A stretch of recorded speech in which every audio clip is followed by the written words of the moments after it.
Good evening. It's my pleasure to welcome you all to the launch of Volume 18, Issue 4 of the Zeitschrift für Ideengeschichte. A particular welcome tonight goes to the members of our advisory boards. They have united to warm up for tomorrow's important session. And this is, of course, also an opportunity to sincerely thank them for the amazing work that they do for the Wissenschaftskolleg. And there are 5 members who will be joining the Beirut for the first time, and I just want to give you their names, which is Sibylle Anderl, Ulrike Dinger-Ehrenthal, Philipp Felsch, Mary O'Sullivan, Philipp Felsch, Silja Häusermann, and Jarl Sternhell. And I also welcome the permanent fellows of the Wissenschaftskolleg, and again, especially the 5 new ones that have just joined the institution this year. And these are Jeon Kim, Mary O'Sullivan, Michael Seewald, Juliane Vogel, and Lea Ipi.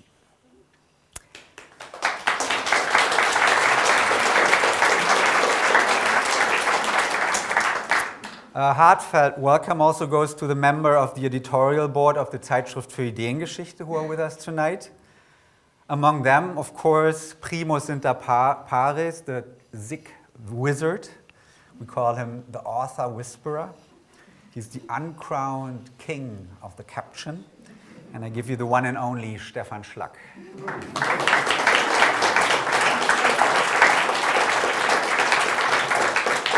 And our wonderful partners from the Verlag CH Beck are also here. I've seen Stefanie Hölscher somewhere in the crowd. Thank you for being here, and most of us, thank you for supporting the journal in all these years. A warm welcome to all the fellows and partners who have come tonight, and guests, so numerous that are joining. Thank you very much. Among us are many of the makers of the issue that we are celebrating tonight. First and foremost, Sonja Mejcher-Atassi, who's co-editor, who's author, but who in reality is the spiritus rector of this whole enterprise. I also want to welcome other authors in the room, apart from those on the podium that you'll meet in a minute. There are Yvonne Albers, I've seen her in the back, very back, and Mohammad Al-Attar, he's also in the back. Warm welcome and thank you for your contributions. But let us also think of those authors who cannot be with us tonight because they hold out in Beirut under very difficult conditions, many of them working tirelessly to defend their respective collections. May they all be safe and well. And this is also the moment to think of one of our authors who cannot be with us tonight because he recently passed away. I'm speaking of no other than the writer and intellectual Elias Khoury, whom we here at the Wissenschaftskolleg remember fondly as a fellow. He died on September 15th of this year, and with him, one of Beirut's most distinguished voices.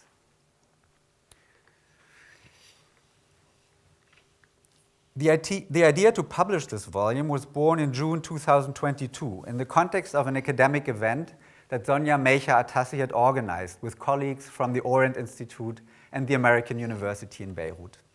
The summer school moving biography included a large variety of fascinating excursions to museums, libraries, archives, galleries, and other collections.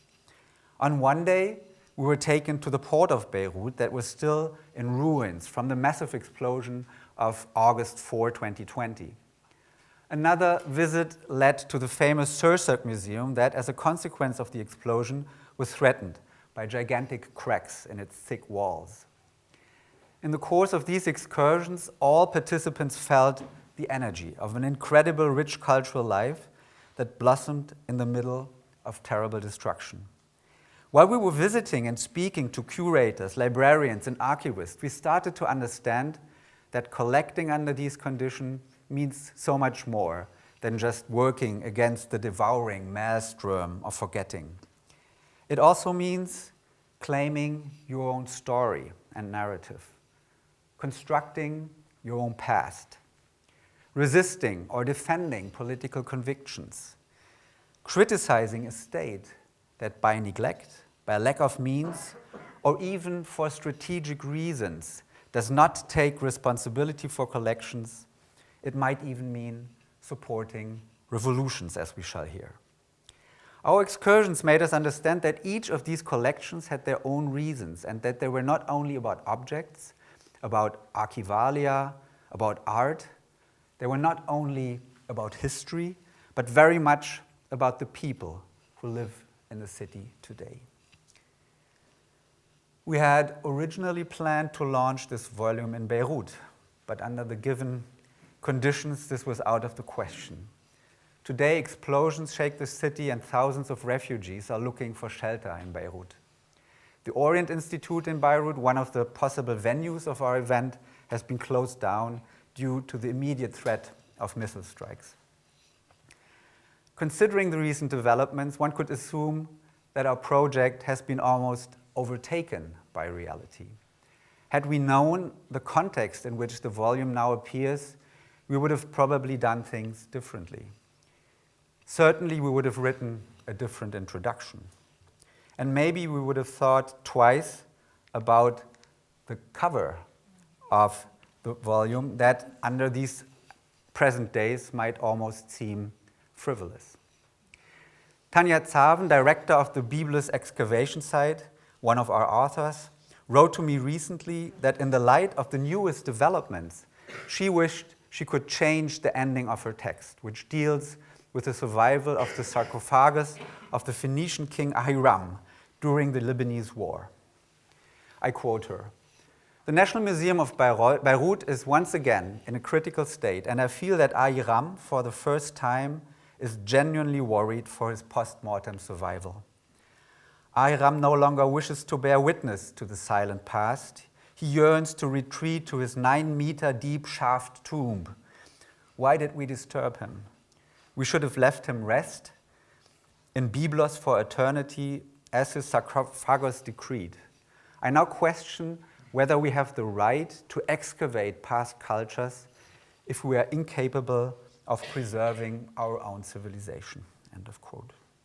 So yes, on the one hand, our project was overtaken by reality, but on the other, not at all. Because the threats of the present are just a new manifestation of the long series of disasters that Lebanon had to face in the 20th and 21st century. So the question, what does collecting mean under conditions of crisis, terror, war, and destruction, that was at the origin of our endeavor, today is as pressing as it was in the past, at least we hope so. How relevant the issue is also underlined by the fact that the AUB book series for Arabic and Islamic texts and studies has offered to publish an Arabic version of our issue that will, of course, not look like this. The translation will be out in 2025, hopefully in a more peaceful context where we can all meet in Beirut to finally celebrate the fruits of our collaborative work together. So what is tonight's program? First of all, you'll get a first glimpse of the newly published volume by Mathias Énard. After that, we will enter into a conversation with the authors that are already on stage, Leyla, Dakhli, Diana Abbani, and Sonja Mejcher-Atassi, and they will all three speak about 3 very different collections. And with that, I turn directly to Mathias Énard. He's a writer in residence at the Wissenschaftskolleg this year. He studied Arabic and Persian languages in Paris, lived for many years in Damascus, in Beirut, in Tehran, worked as a journalist, translator, and university teacher, but was drawn to literature from early on. In his writing, he weaves his deep knowledge and understanding of the Middle East into delicate poetry and compelling prose. His 2015 novel, Boussole, received the Prix Goncourt. Mathias, we are curious to hear how you see the volume. Thank you for being here, and the floor is yours.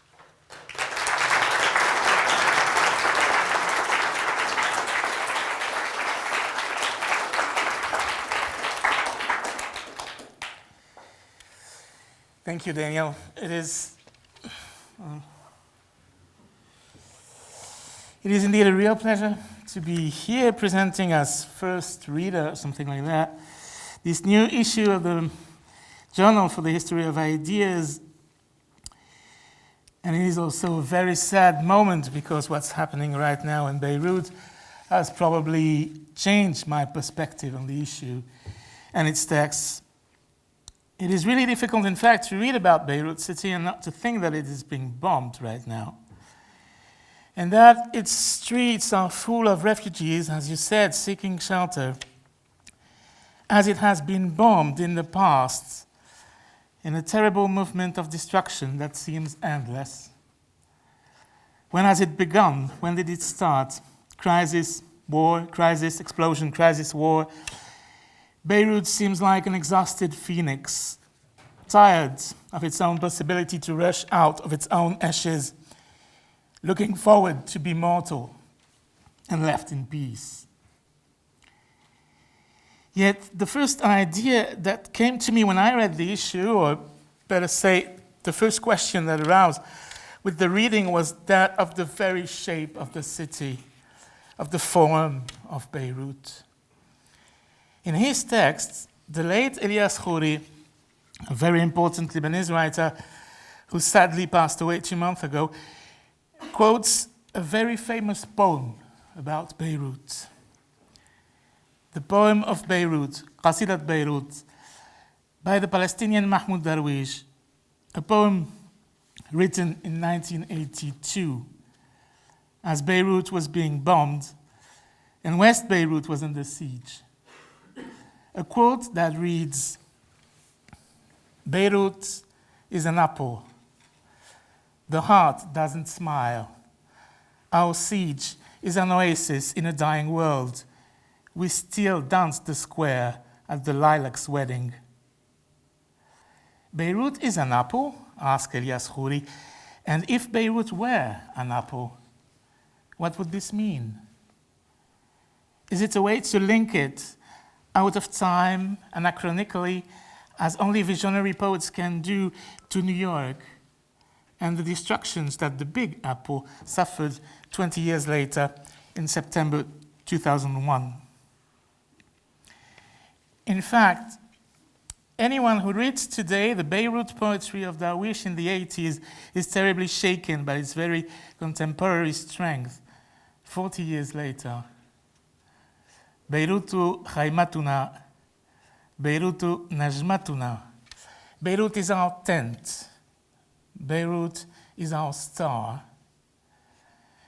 There's something biblical, prophetic in this tent and this star, a star guiding us above a fragile tent to protect us in the desert of the dying world. The ropes, poles, and pegs of this tent might well be indeed poetry. Unreal city of bankers and millionaires who have their shoes shined 5 times a day to support homeless children, but also the unreal city of literature. The Manar, the beacon of Arabic poetry and prose, since when? Like warfare, like shelling, it is difficult to date back the origins of Beirut as a capital for Arabic letters. In her article, Yvonne Alberts shows us a marvelous photograph of the dream team of the Arabic poetry. The group Sha'ar, Poetry, name of the review founded in 1957 in Beirut by Yusuf El-Khal, with Lebanese, Iraqian, Syrian, and Palestinian poets. Beirut was a safe tent by then, not really for bodies, because the country was already experiencing in 1958 its first huge internal crisis leading to a US military intervention, but for souls and ideas. Comparatively, censorship in Lebanon was almost non-existent and allowed not only the gathering of intellectuals and the sharing of ideas, but also the printing of books and reviews, which was not the case neither in Egypt nor in Syria. In her fascinating text about nudity in Middle Eastern painting, Kirsten Scheid indirectly interrogates this intellectual context. Through the figure of the painter of the 30s, Omar Onsi, and his paintings, she shows us in which way the representation of nudity is at the crossroads of many key issues in contemporary Arabic societies. Crossroad of religion, gender, political activism, but also Orientalism and cultural history. Furthermore, a very important trend that shows this issue of Zeitschrift für Ideengeschichte is that of Beirut as a meeting point, a harbor for lost poets and writers to be, foreigners arriving to the city, but also ideas coming from abroad being immediately discussed and put to work, Lebanese style, in Beirut. As Jed Tabit shows us in his article about modern architecture in Beirut in the 20th and the 30s, through the life of his father, Antoine Tabit, an architect who learned by Auguste Perret in Paris the art of concrete and metal building. Beirut, and that is also a consequence of warfare and destruction suffered during the so-called Lebanese Civil War that lasted from 1975 until 1990, Beirut was a capital for construction, where hundreds of millions of dollars were spent in huge projects. Rehabilitation of the destroyed historical center in the 90s by Rafik Hariri first, and afterwards the savage Dubaization of the city, with the construction of huge fancy new buildings, not always of the best taste, with billions of Gulf petrodollars, and thus, so to say, pacifically erasing part of the Beirut past that shells had spared. Beirut is about archaeology. Beirut is an apple with scars, some of which are documented by artists, painters, photographers, like Fouad El-Khouri and his project about the traces of the Civil War, or read, deciphered and used by historians like Leyla Dakhli here. But the very meaning of archaeology and archaeological display is of utmost importance for Beirut. Not only because the National Museum is a landmark and was a passage between the East and the West during the Civil War, not only because it is a source for songs and folk tales, but because it puts in display the complexity of the way the Lebanese represent themselves in terms of history. In her article, Long Live King Ahiram, Tanya Zavin reminds us of all these dimensions of the National Museum and the Phoenician sarcophagus it holds. She tells us how, when she was a child, she had to cross every day from Badaro to Ashrafiyeh through the Mathaf, the museum passage, and how the facade of the museum, though half hidden behind sand sacks, was full of rackets and bullet traces. Most of the collections made it through the war, though. Unfortunately, war, bullets, and looting are not the only dangers for Lebanese museums and collections. On August the 4th, 2020, 2,700 tons of illegally stocked ammonium nitrate detonated in Beirut's harbor.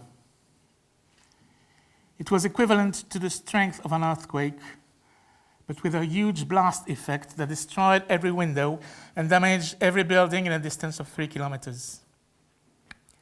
Nadine Panayot, one of the curators of the American University's Archaeological Museum, recalls her despair when she entered the museum 2 days after the catastrophe and the appalling state of the collections, in which so many objects needed to be patiently reconstructed, puzzle-like, by students and curators.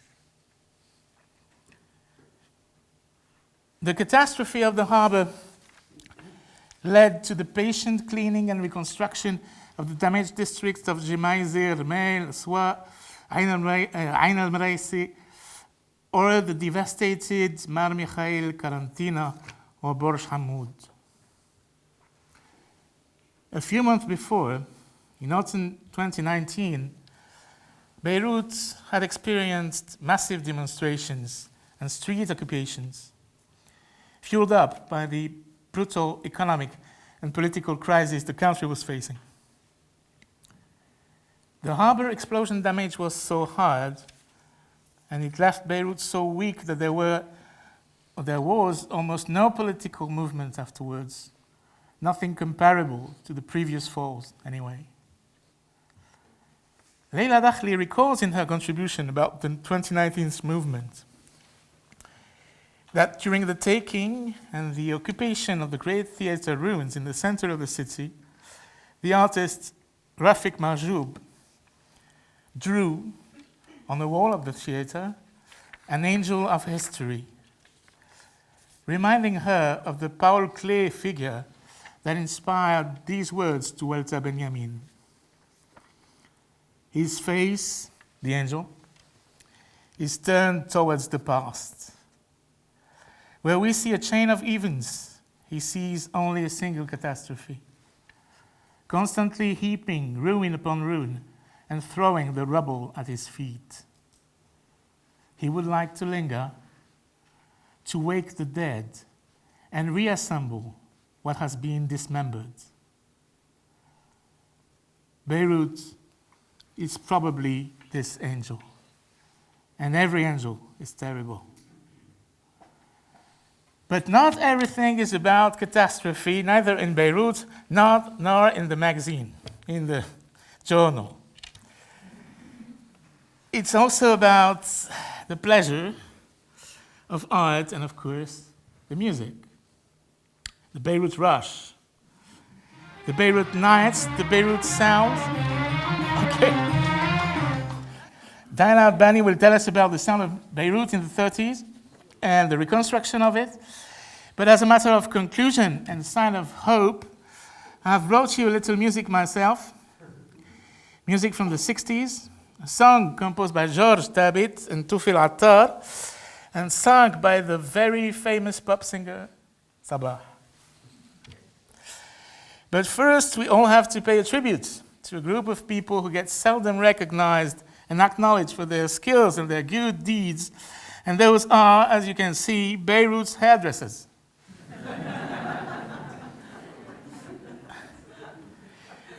This song is called Allo Beirut, and Sabah is calling on the phone to Beirut from outside and asking the operator, please rush and give me the line, because she wants to find her heart back.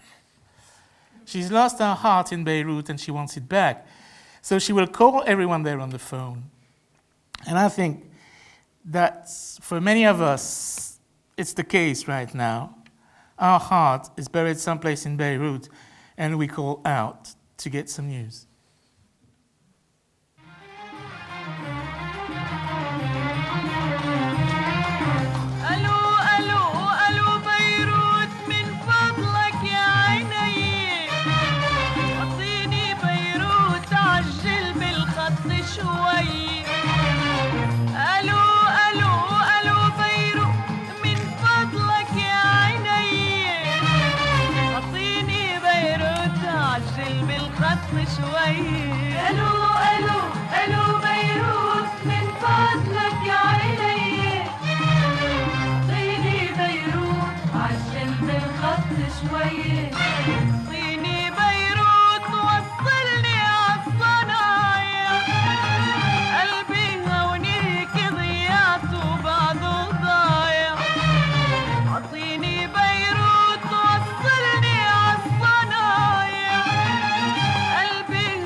Thank you.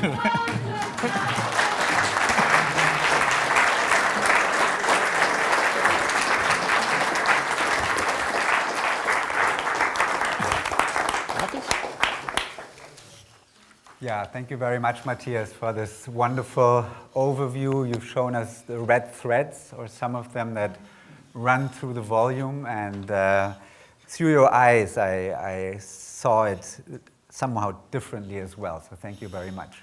We now have the opportunity to speak to some of the authors of the volume and go a little bit deeper into some of the texts. And I want to start with you, Leyla, and you've chosen an image that can maybe help us to draw our attention to your text, and we'll work from there. So this is the image. Yeah. What is it? This is the angel of history. He's been talking about it. So this angel was drawn inside what is called the big theater of Lebanon, or the Théâtre des Mille et Une Nuits, so 1,000 Nights and One Night. And it was drawn during the revolution of 2019. Mm-hmm. And I chose it as a starting point to discuss the place of archives in the revolutions and in the demonstration of this moment specifically. Mm-hmm. So, yeah. Do you want me to present a little bit what I did? Well, you still have to explain how Clay's or Benjamin's Angel of History made it to Beirut in the context of a revolution. How does that go together? Yeah, exactly. Thing is, this place is very particular. For those of you who may have been to Beirut, you can't forget this place because it's a big building in the middle of the center of the city, and it's like overweight building of concrete, which has been destroyed, like heavily destroyed during the war, but is still standing. And during the time when everything was rebuilt in the city center of Beirut, as was said by Mathias, like Dubaization of the center was also rebuilt, like, nicely. This Ottoman part was built, and then this place remained like this. Mm-hmm.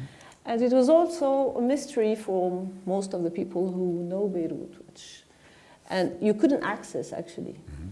So during the revolution, people went into this place, mm-hmm. entered the place, and occupied it for very specific reasons, specifically to discuss the state and the new constitution of the Lebanese state. So there were teach-ins and discussions, and people would gather inside this. We call it sometimes also the egg, inside the egg. And like when opening the place, like people came in, and some graffitis were made, and this artist made this. And it's really at the center of the theater itself. You can see like people would sit just in front, and you will have the representation here. So it's as if he just wanted this angel to be, looking at these people rebuilding the state, and et cetera, rediscussing it. And this famous passage that Mathias has also exactly quoted might, be part of the story here. The idea that the angel flies with his back to the future, looking at the rubble that is building up at his feet. Is it a metaphor of Beirut? Not sure it's a metaphor of Beirut, but I think it's kind of the gesture that is made by the revolutionaries themselves, mm-hmm. not to get rid of the different echoes of history, but to stay with them and to work with them, like mm-hmm. to combine this attention to history mm-hmm. and to the past and to the traces, because this place have been seeing many things. It was built in 1929. I can say that. It's also a representation of some kind of like old nostalgia of the, année folle of Beirut with these big theaters and so on. But it's also very much a trace of the war and the many wars, and also of the war of snipers, because like people would be into this building and so it has a lot of echoes in history, and occupying this kind of place was also, I think, it's not metaphorical at all, it's actually really re-embracing this history very concretely. Yeah, Leyla, you're a historian. You work at Centre Marc Bloch. You have a larger project on the revolutions in the Arab Mediterranean, a recent publication on archives and revolution, and this is, I think, the background also for your contribution. So on the one hand, in this revolution of 2019, we have the crowd and then also an artist claiming or reclaiming a building. But what you describe in your article is at the same time that these revolutionaries, the activists in the street, the people who take to the street, they are developing a desire that at first sight might seem entirely paradoxically. Because not only they want to accuse the government, they don't only want to overthrow maybe the regime, but they want to build up an archive. First and foremost of their own movement, but also, as we shall see, of other things. How does this come together? On the one hand, these people who want to change the world, who want to rebuild from tabula rasa, and on the other hand, this desire to put things away and to store them and to make this work of memory. Yeah, to understand this, I think in the particular case of Lebanon, one has to understand that, like, usually people say, there is no archive in Lebanon, so because there is no state, this whole thing about the weak state. I consider that this is not really the case, because there is an archive, there are many collections, but these collections are mostly private, and they actually they compete between each other. So you have like a competition that was like performed from the start, from the beginning of the state of Lebanon, not only during the war and after. And then came the time of erasure, that this idea that we should go on, we should just forget what was happening because the civil war is so heavy, 15 years of civil war. So since, let's say, the 90s, there were some projects looking at, bringing back the memory of the civil war in different ways. Some were very activist, very militant, and others were more like community-based in a way or another. And from there, the public debate was very much focusing on the question of memory. And I think this is why also being an activist or, reclaiming the state in Lebanon is also reclaiming this idea that we should build a real archive of the state. And bring together these memories, the competitive memories, to find a new way to, build a state. And the one institution that you mentioned particularly is called UMAM, which is a private archive. Maybe you can say a few words. Who runs it, who finances it, and what is collected in UMAM? Well, UMAM was actually exactly created in this period, in the 90s, by Luqman Slim and his wife, and they actually focused on this idea that comes from the German Erinnerungskultur in a way, that you should bring back the memory of what was done during the war. And so they had like different projects, they still have, but Luqman was assassinated some years ago. But they installed some different installations. Very difficult to describe this here now because it's like it goes from popular culture to the memory of the Shia community specifically, which is pretty much under the control of the Shia militia. So the few who know Hezbollah, of course, but not only Hezbollah, but like the community itself. So Luqman had from the beginning this idea that we should bring other memories of the Shia community, being them leftist memories, but also peasant memories and so on. So this was part of what they were doing. They also documented the crimes of the war. And they are very much focusing now on political assassinations and political violence in the country, but also in Syria, because they have been documenting a lot the questions of the disappearance in Syria in Syria and Lebanon during the civil war and after, of course, during the Syrian revolution. So this is much more than compensating for a state that does not create archives. It is actually an archive that criticizes the state, an archive that engages critically with much that the state does, and it's a bit of an anti-archive. Is that a perspective that makes sense? Yes, even though I'm resisting this idea of compensating the state, because it's really very much discussing and resisting the community-based archival movement. So this idea that everyone should have its own memory and archive. So the state is not in the picture, actually. So it's not, it's not an alternative to the space, to the state. It's more like a proposition to build something that comes from the people. So, and this is why it's very much connected to the demonstrations, to the activist world in Beirut and Lebanon more generally. And then comes the revolution of 2019, 11 or 12 weeks, I think, of permanent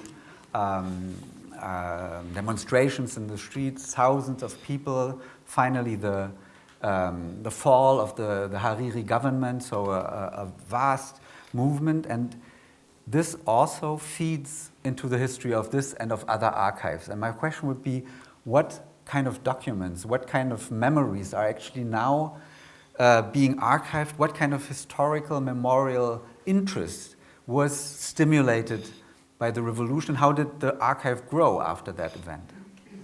It's both movements. One is like for the first time, not for the first time, because like during other revolutions in the Arab world, we have seen this. It's like documenting the present. So bringing or capturing what was happening in social media, photographing the graffitis, putting this in places like Oman, but also the AUB and the American University and other institutions. So this is about the present. And I think the second movement is very much linked to the angel of history, is bringing back the echoes of previous movements to what was happening in the streets. So discussing during the sit-in, because these revolutions were demonstrations, but mainly also fixed in places, in the center of the city of Beirut, for example, and discussing this, what happened in this moment, and bringing documentation, bringing also people who were witness of these movements, and so on and so forth. And I wanted to ask you about access to this archive. It's a private archive, but is it publicly accessible? Can historians or interested citizens work with it not under conditions of war, obviously, but under, let's say, normal conditions? Is it usable for the public? You're talking about Umam. Oh, about Umam, yeah. Umam is a very nice. We have 3 places in Beirut and now a place in Berlin, actually. Oh. Because they also have to protect the collection, so they're moving since the assassination of Luqman, but also now even more. So you have this house in the south of Beirut. I don't know what happened to the house, if anyone has information, because it's really in a very dangerous place right now. But at the time when I was working, for example, you could go there and it's completely accessible. And another one is in Badaro, more a more safe place. And this is really about what I call the popular culture, but specifically they actually brought this documentation about the movies and cinema in Lebanon. So, and yes, it's open, and there is a process of digitization of many of the collections too, specifically newspapers and so on. If you had to wrap it up and find a formula as an answer to our core question, what does collecting mean? Could you come up with an idea? What, in this context, what does collecting mean? In a nutshell. Well, collecting goes with collective in my mind, so it has to do with creating a collective through this act of collecting. Thank you. You can already start thinking, because this question is going to come back. Maybe we switch. Thank you very much, Leyla. We switch to Diana Abbani.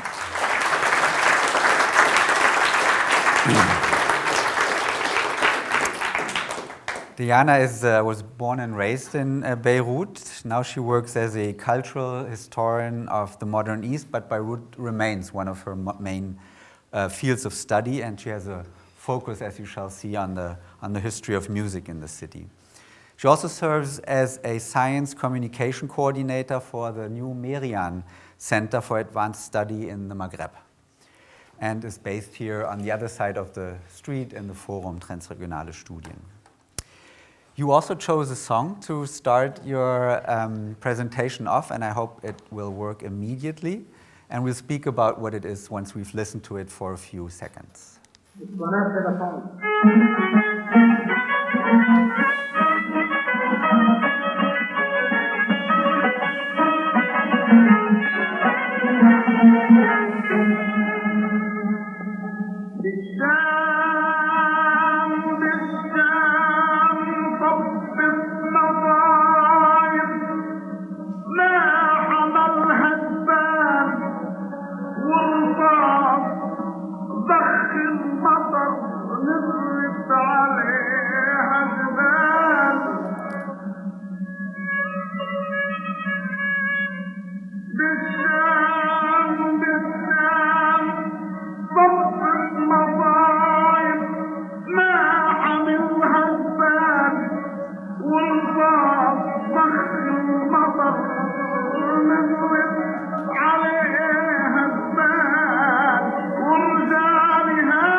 So, what did we just hear? Okay, so we just heard Mawal Baghdadi, what you call a Mawal Baghdadi, which is a song from the 1920s. It was recorded by Muhyiddin Bayoun, who was a Beiruti singer and musician as well. And it was recorded most probably, we don't know the date, but in the 1920s. And the song is about the misfortune that has befallen on Bilad al-Sham, which is like today the region of Syria, Lebanon, Palestine, Jordan.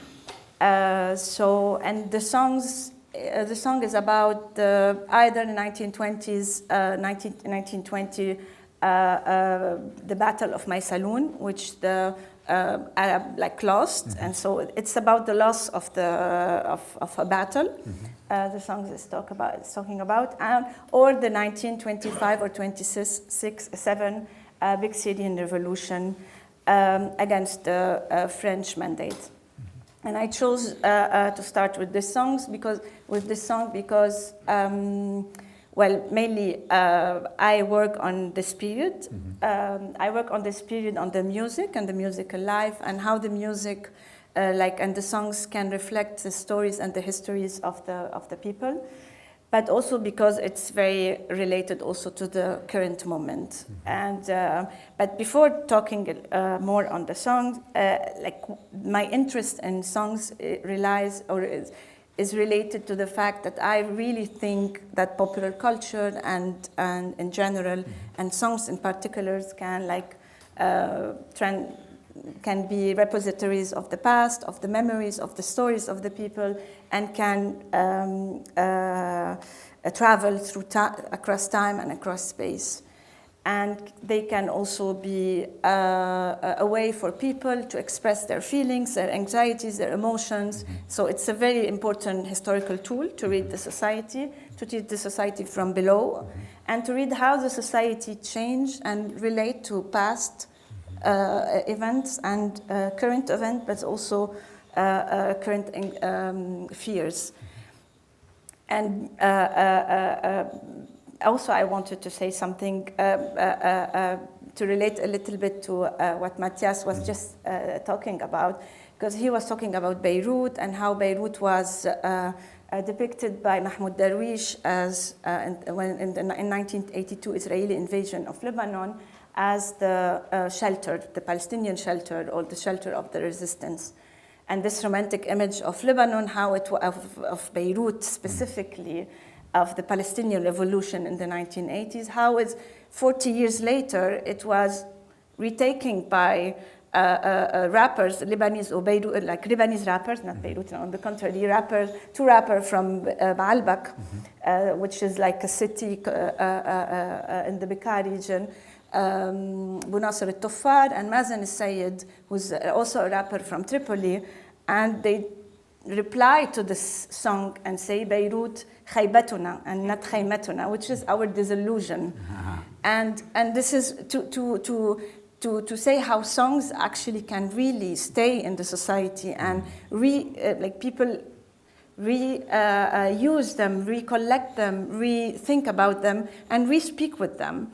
And so, and how this city can change and how the music can help us understand the social and the political changes. To go back again to Muhyiddin's Bayun song, the importance also for me as a historian to start from this song is to, again, when we're talking about the 1920s, about this region of Bilad al-Sham, which was a region where before the dismantlement of the Ottoman Empire, were a region without borders. So like people used to travel, ideas travel, songs, culture. It was a common space, and the songs also was a way to reflect this historical moment. And despite the fact that the region after the 1920s, after the end of the First World War, was dismantled and new borders were created, new states were tried to, like by the French and the British mandates, organized at the time, people still thought of collective identities. People still considered this region as part of a collective region, as part of a collective memory, as part of a collective fears, resistance, and the songs shows us this perfectly. Muhyiddin Bayun from Beirut singing to the Syrian, whether the Syrian revolution or the Battle of Maysalun. So yeah. Yeah, it's a deeply political song with a strong resisting message, anti-colonial in the deepest sense, nationalistic. It's also, as you write, part of a particular genre, Mawawil, if I pronounce it correctly, that on the one hand has elements of art music, but also has elements of popular music. And that is very, very popular in the 20s, well into the 30s. And then you write, when the independence comes in 43, when Lebanon becomes an independent state, the public attention turns away from these styles. And it's interesting to understand why that happens. Why wouldn't these very popular styles that had the political meaning to bring the new independent state about become unpopular once the independent state was actually there? It was a moment that we need to understand. I think it's still a very current topic with all the ideas of the modernity and modern culture, modern state, modern music as well. Entered the region with since the end of the 19th century, but it became really an important topic that started in the media, like in the among the intellectual elite, in the newspapers, but it arrived also to the music later on. And the music was, since the end of the 19th century, considered as a way, to enter the modernity. So it was a topic where the intellectuals will argue in the newspapers, is our music modern enough? How to make a modern music? And of course, the ideal is, or the standard that was always considered as the ideal modern music was, whether westernized music or Western genres. And the Mawawil Baghdadiya, which, as I wrote in my text, are like these traditional folk, but also very eloquent forms, where you can find them from in Beirut, in Egypt, in Cairo, across Syria, of course, until Baghdad, hence the name, the Mawawil Baghdadiya. And these are musical forms that brings together the art music, if you can call it, at the time, and also the language, which is a play on words. The Mawawil Baghdadiya it's also a poetic form. So there's a play on the words, and it's a very hard genres.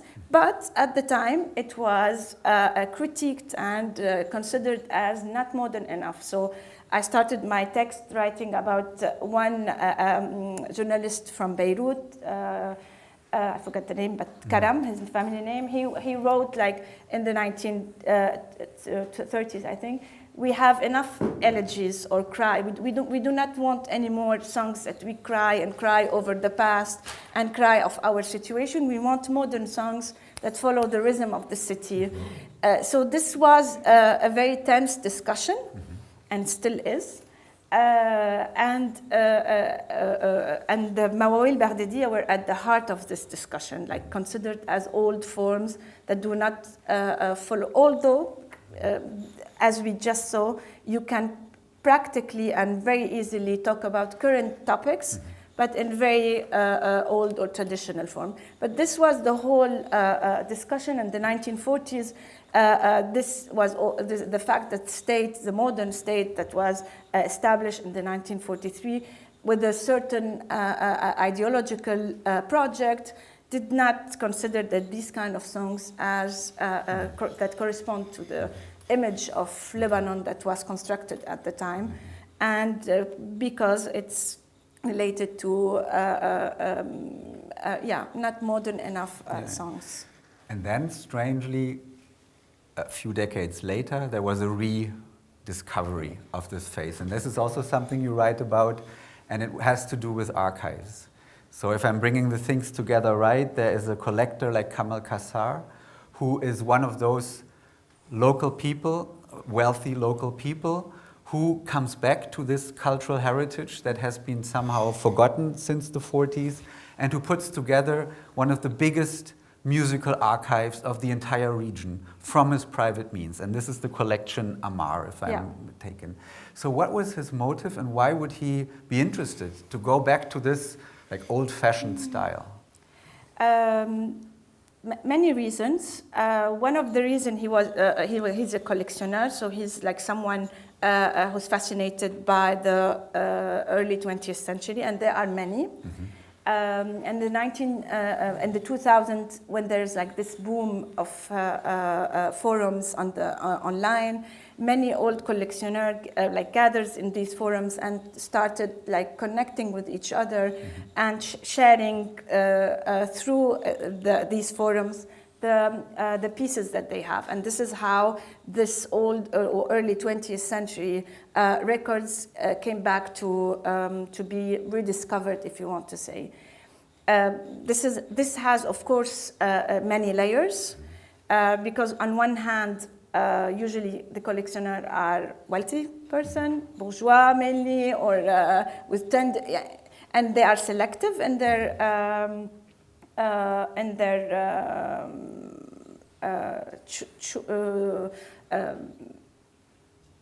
decision on which song or which record to keep and which record not to keep.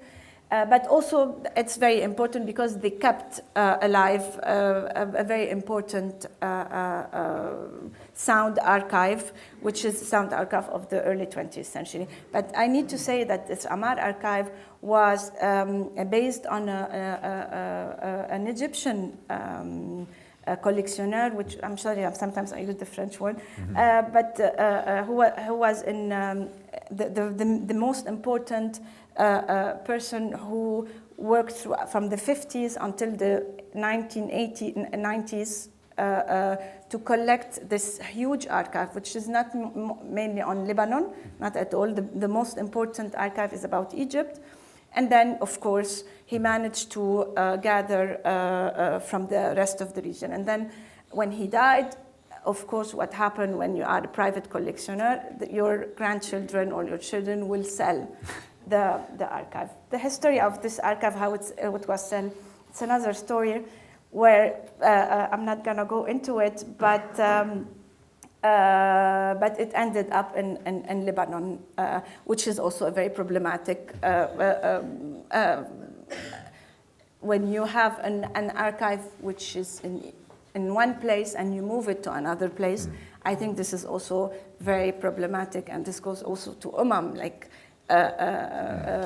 it's very sad, and for me personally, to know that are taking archive from Lebanon and to move it here to Germany, because you lose access to it, and because it's physically you lose it, but also mentally, and archives are important, but they are not more important than people. So, and definitely archive today is in Beirut suburbs, which are completely or daily attacked and bombed by Israel. So it's under a big threat, but it's not only the archive who attends people as well, their homes, their history. So it's a very critical topic, the archive. So this goes for both the archives that you've spoken about, that they're both located in areas of Beirut that are... Amar is actually outside of Beirut. It's in the north, and it's also in a very small village. So this also helped to preserve it nowadays in the current war, definitely. But it makes it also less accessible for people who are not in Beirut, because it's not in the main city. Definitely, its access it's harder. The fact that it's in the mountain and you need to drive like 1 hour. Nobody know. Few people are mainly academic or like musician interested in this archive have access to it. So definitely, private archives are important, and for example, my work was mainly based on this archive. I still work with Amar, but this comes also with, of course, problems and complexities. Yeah. Thank you, Diana, and I think it's time also to switch to Sonja, who's been...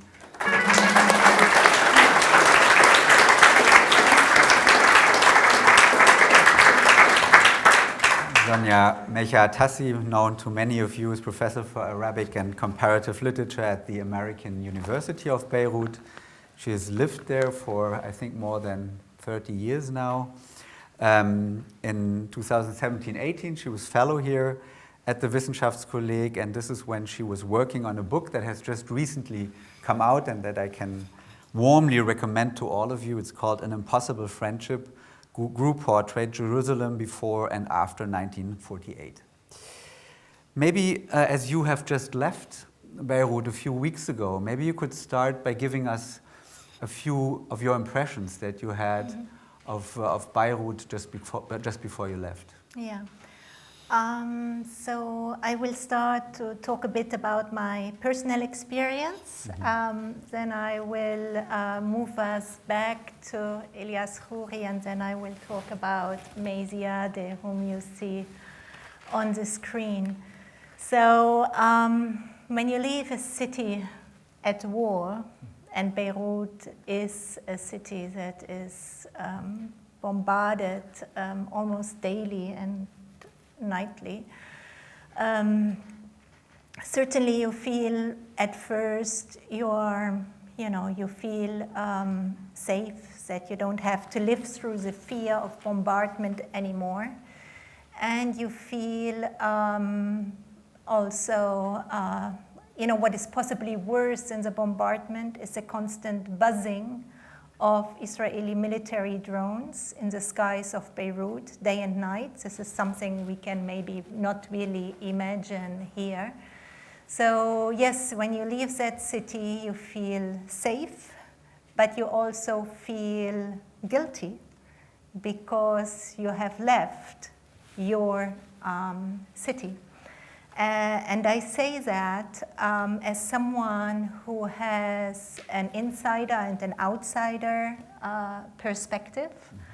I feel, having lived in Beirut for more than half my life, not 30 years, I do feel, I feel I remain an outsider because I'm in a privileged position. I have a passport, right, with which I can travel, and I have family and friends abroad. But I'm also an insider because, as Ilyas Khoury says in his beautiful essay, which I hope you will all read, Beirut is a city of strangers.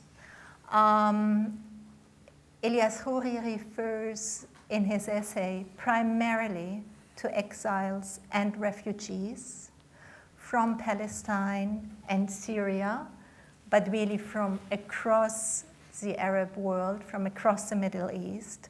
But also, Beirut has always attracted a lot of foreign visitors, expats, exiles from different walks of life. When you leave a city, it's also something we don't really think about, that you have spent so many years in, and personally I've raised my family in Beirut. My life and work is at the American University of Beirut. You leave that city with your hand luggage, your life reduced to 8 kilos. What do you take with you? What do you leave behind? It almost becomes an absurd, a Kafkaesque situation. The day we left Beirut in the morning, my husband and I, we went back and forth between my office on campus and our house, I don't know how many times, taking papers, photographs, among them papers, photographs my husband had saved from Damascus, Syria, and taken to Beirut because we thought Beirut would be safer.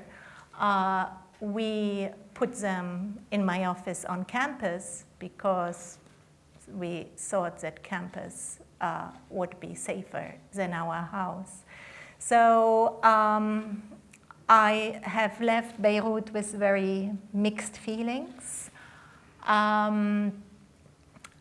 It's also a city that has changed a lot. Ilyas Khoury, in one of his novels, says that we don't travel, you don't travel, we don't travel. Beirut travels, right? So Beirut has transformed from the Switzerland, the Paris of the Middle East, to become Saigon, Hanoi, a third world country. And I am afraid, I have to say, and very worried, that the city I'm going to return to, hopefully by the end of December, will be a different city from the one I left just a month ago. Beirutis, if I may say, we are living in heartbreaking times, and Ilyas Khoury, in his essay, has described these times as times in the throes of death. So what we are witnessing is the death of a city. And I'd like to quote him. He describes Beirut in his essay, The City of Strangers, as a modern city whose port began to expand in the middle of the 19th century, and which today is experiencing, living through its death throes.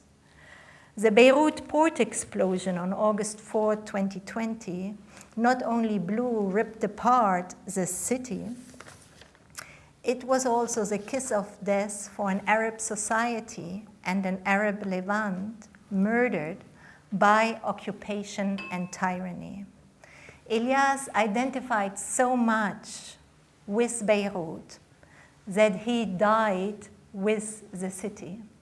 But he knew, like he wrote in his novel Rihlat Randi Asariya, The Journey of Little Gandhi, Rihlat Randi Asariya, the protagonist of this novel, was found dead on the streets of Beirut the day when the Israeli army entered Beirut on August 15, 1982, when they entered West Beirut. So Elias Houri, like his protagonist in this novel, knew why he died. And here I quote from the novel.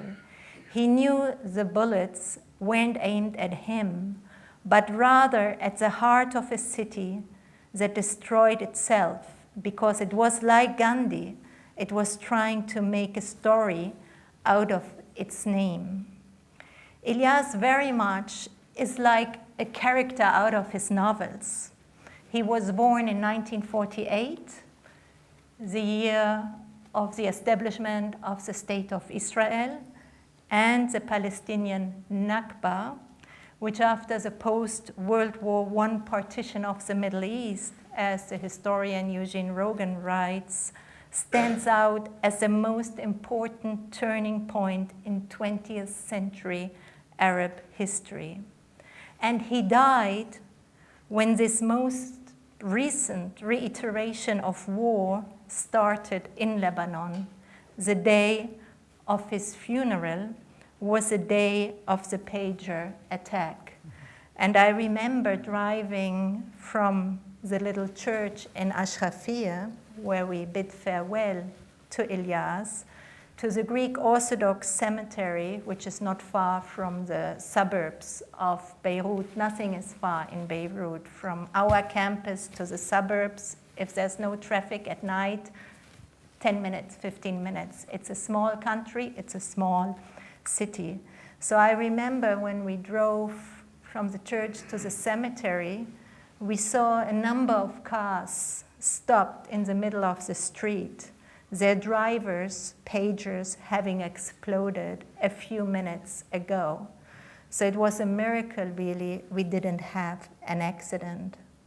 At the cemetery, as a crowd carried Elias' casket to his place of burial, my husband, he shouted out, "Min al-awwal," which translates to "from the beginning," citing the words of Yunus, who is the main character in yet another novel of Elias Houri, Bab Shamis, Gate of the Sun.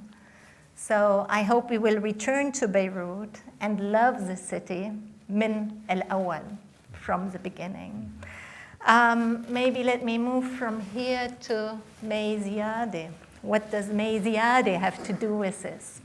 So I chose to write a little essay in this special issue about Mejcher-Atassi, whose life very much resembles the lives of many Beirutis in the sense that she's really from Bilad Sham. You mentioned that term earlier, right? So, and in one of her essays, I'll also quote, she says, "Aina watani," where's my homeland? I was born in one country. She was born in Nazareth, Palestine. My father is from another country. Her father was from Beirut, Lebanon. And my mother comes from another. Her mother's family came from the Horan in Syria. So she's asking, where's my homeland? And I would say that this homeland is Beirut, the city of strangers, which brings all these places together. So this is really what set Beirut apart, right? It's many things, a margin of freedom bigger than in other Arab cities, but really it's also that all these strangers were able to find a home in Beirut. Yet Beirut was also the city of her imprisonment in Al-Asfuriya, a mental asylum, because she was declared mad, and she was imprisoned in that asylum, but she managed, with the help of friends. Friends are very important in difficult times. She managed to get out of that asylum. Now, Mejcher-Atassi is very often reduced to having been the lover of Gibran Khalil Gibran, and I think some of their love letters have also been translated to German and published in German. she and Gibran never met. They only exchanged letters. And what is forgotten also is that she was not only his lover, but she had her own literary salon in Cairo in the 20s. She worked as a journalist, also writing, but also an editor. She gave public lectures at the American University of Beirut, at Cairo universities in the 20s and 30s. She published poetry, essays, and books, interestingly, on other women writers before her. So she was writing history, and in particular, women's history, because as she said, I quote again, "We like to dream. We ask for indulgence and extenuating circumstances, as our critics say, because we are beginners. We are the daughters of the day when the sun rises over us." So she's been really an inspiration. So she herself drew inspiration from other women's lives and stories, which she wrote, but she's also been a source of inspiration for later generations, and in particular for my students, and the students who in probably not only the Arab world, but the world over, who study humanities and literature. Many of them tend to be women, right? Because literature is nothing serious. So Malish, they can, study literature. So most of my students are, maybe 90% of them who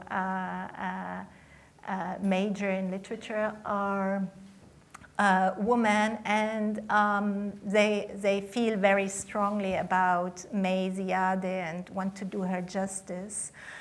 This is one of the reasons why I like to teach her in my classes, but I'm also teaching her because we have some of her papers in our archives at the American University of Beirut. So in the absence of a national literature archive, our university archives have come to play a really key role in collecting and preserving material. So this certainly then also allows students to really engage firsthand with archival material. But let me come back to that quote where May Ziadeh says that we are the daughters of the day when the sun rises over us. I'd like to come back to that because in the end, there's only one sun, right? I don't know if there's any, fellows in astrology this year, but we probably agree that there's only one sun. And allow me just to very briefly also talk about Berlin and not only about Beirut, also a city I feel somewhat at home in, Berlin, because I'm really very happy and grateful that we were able to do this special issue together. So I thank you, Daniel, and also I thank the Wissenschaftskolleg. And I think it's important to understand that this issue was planned before all this happened, right? Before October 7. And so the issue was planned before.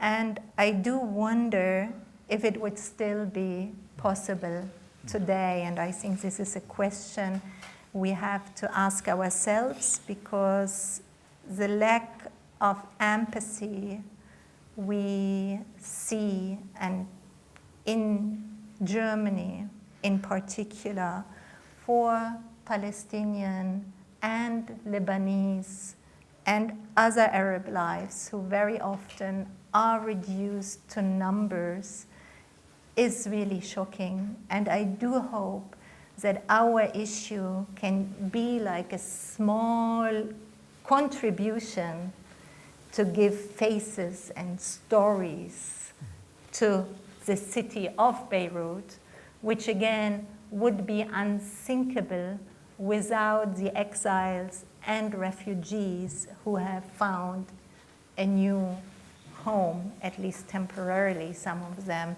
in Beirut.